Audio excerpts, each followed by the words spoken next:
Hello and welcome to the first of what will be a weekly yoga pose breakdown. I'm Shauna, an anti-diet certified health coach, personal trainer, and registered yoga teacher. Today I'm going to teach you how to do a standard bridge pose plus a few variations. Bridge pose, or Setu Bandha Sarvangasana, is a back bend that strengthens the deep core, hips, quads, calves, and ankles while stretching the chest and shoulders. This pose is also a great way to build knee and ankle stability. It's linked to the heart and throat chakra, so it may help with emotional release if you felt lonely, self-loathing, ruminating, or unable/unsafe to express yourself and your emotions. Bridge pose may help with the physical release of throat and chest tightness, or shoulder, jaw, neck, or throat soreness. The first variation I'm going to teach you is the classic bridge pose. Lie on your back, feet flat on the floor, about hip width apart, arms down at your side. Your knees should be over your ankles, so your feet are fairly close to your hands. First, gently roll your upper arm bones back, and your chest will begin to lift, making it easier to gently hug your shoulder blades toward each other. Take a deep breath in. On your breath out, push through your feet and hamstrings to lift your hips up toward the ceiling. Once you're there, keep energetically hugging your inner thighs towards each other to protect your low back. An option here is to clasp your fingers together underneath your back, stretching your hands toward your heels and rolling your shoulders closer together by walking onto your upper arms and continuing to lift your chest, glutes, and hamstrings. Take a full breath in and a full breath out. To come out of the pose, release the hands and then lower your hips down onto the mat. The next variation is for those who feel tension or tightness in the low back when doing this pose. Lie down on your back, bring your feet about hips distance apart. Your fingertips should be able to just about graze your heels. Grasp the outer edges of your mat and then roll your upper arm bones back to begin hugging your shoulders together.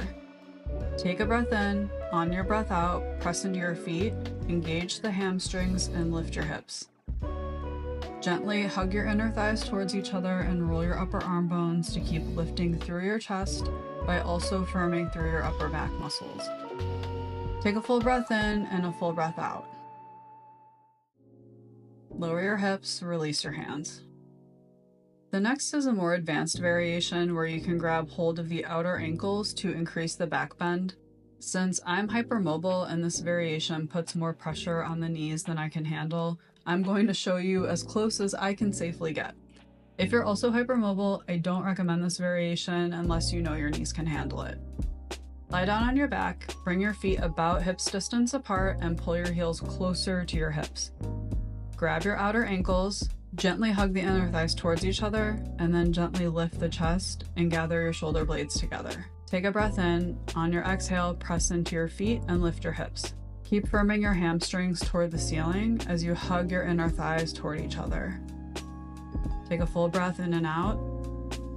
When you're done, release your hips to the floor and then release your hands. The last variation I'm going to teach you is restorative and requires a block or something of equal support and height. If using a block, make sure you're using the wide edge so we can fully support the hips and low back without risking injury to the hip joints. Lie down on your back with your feet hips distance apart.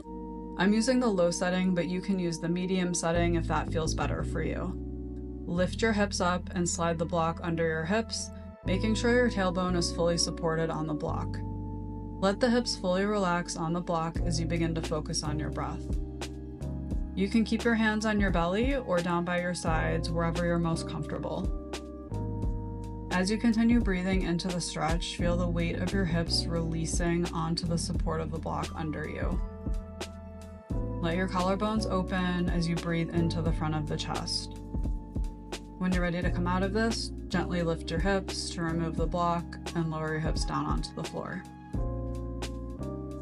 That's it for bridge pose. There will be a new pose breakdown next week. This pose will also be included in this week's class. New classes are available Saturday mornings. And if you found this helpful, please subscribe so you don't miss anything.